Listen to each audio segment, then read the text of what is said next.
Okay, so now let's deal with probabilistic activity times. So before I do an example, I want to call to your attention these following formulas because I'm going to show them in an Excel spreadsheet. First of all, you're going to be given 3 times for each activity. You're going to be given an optimistic time, you're going to be given a likely time, and you're going to be given a pessimistic time. So the optimistic time is what we're going to call A, the likely time is what we're going to call M, and the pessimistic time is what we're going to call B. So what we're going to do is we're going to take a weighted average of the optimistic, pessimistic, and most likely times, and we're going to try to create like a bell-shaped normal distribution out of those times.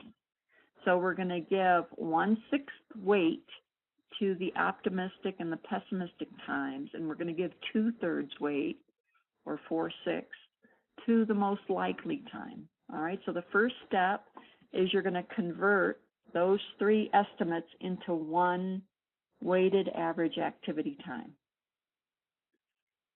Then you're going to estimate an activity variance. The activity variance is going to be your pessimistic time minus your optimistic time squared divided by 36. Okay? So now, for each activity, we have an average weighted time and we have a variance. Once we have this done for all the activities, we can add up all the average activity times to an average path time. And we can add up all the activity variances to get a path variance, just like it says in number 4.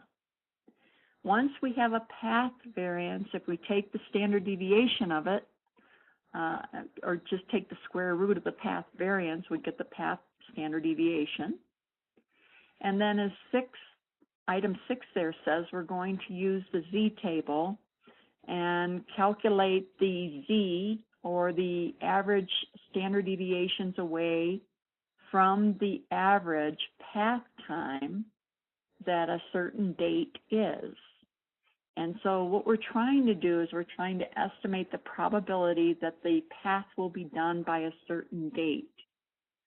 And we can use the z-table to estimate that or to find the probability.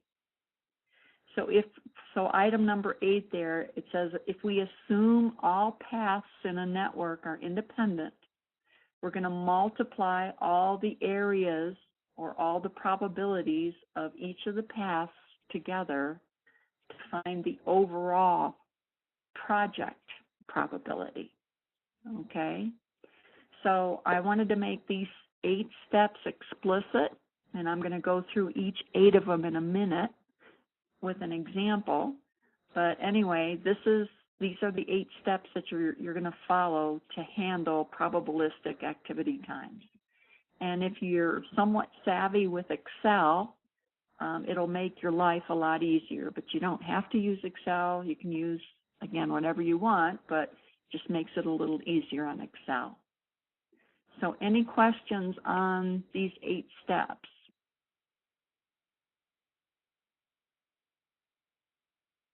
Okay, so let's do an example here. This is example number 21. And first, to do probabilistic activity times, you have to know how to draw a network. And so the first step we're going to do is we're going to draw the network. And you can see that we have 2 paths. We have the path AC and we have the path BD. And then you can see for each activity we're given an A, M, and a B. And A is the optimistic time, M is the most likely, B is the pessimistic time. Okay, so step number 1, you're going to draw the network and identify the paths. Okay, step number 2, once you've done that, what I would recommend is that you list your paths and do the analysis for the paths. Okay, so you notice here I have AC activities. Instead of A, B, C, D, I have AC because AC is a path. Okay, so you can see for A, I have a weighted average activity time of 10. So where did this come from? This is the 9 plus 4 times the 10 plus 11 divided by 6. All right, I have the formula up here. It's a little small.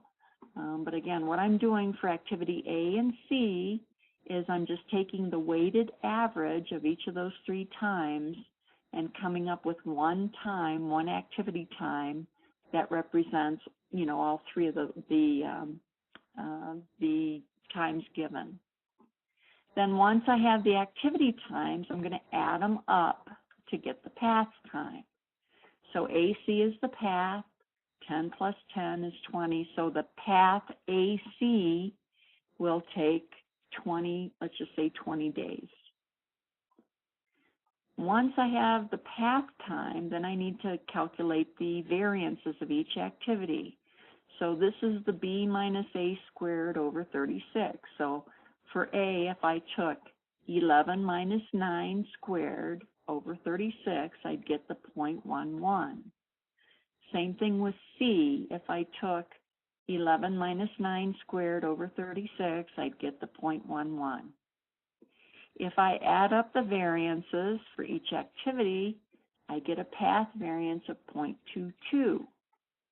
And if I take the square root of this 0.22, I get a 0.47 standard deviation of the path. Now, this particular problem wanted to know what is the probability of completing this project in 22 days or less. All right, so this 4.24, and I'm going to, let me write this up here. The Z is going to be the 22 minus the average path length of 20 divided by 0.47 of the standard deviation is 4.24. Okay? So where that 4.24 came from, it was just, again, you're going to be given the 22. It wants to know what's the probability that the project will be completed in 22 days or less. So you're going to do the 22 minus the 20, that's the average path length, divided by the standard deviation of the path, gives you a Z value of 4.24, which is basically 100% probability. There's a 100% probability that you'll have path AC completed by day 22.